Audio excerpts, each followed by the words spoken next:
অনিশ্চয়তায় কাটিয়ে legend of the decade concert দিয়ে 14 বছর পর ঢাকায় কনসার্ট করেছে পাকিস্তানি ব্যান্ড জাল। গতকাল রাতে রাজধানী যমুনা ফিউচার পার্কের নর্তকুটে গেছে ব্যান্ডটি। গত বুধবার রাতে ঢাকায় নেমেছে জাল।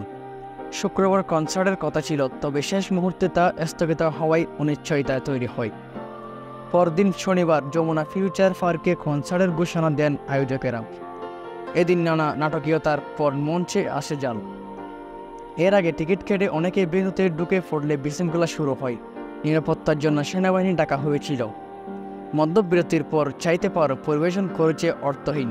প্রায় 1 বছর পর মঞ্চে ফিরেছে বেজবাবা সুমন ও অর্থহীন। এর আগে মঞ্চে এসেছিল 90-এর আরেক জনপ্রিয় ব্যান্ড ভাইকিংস।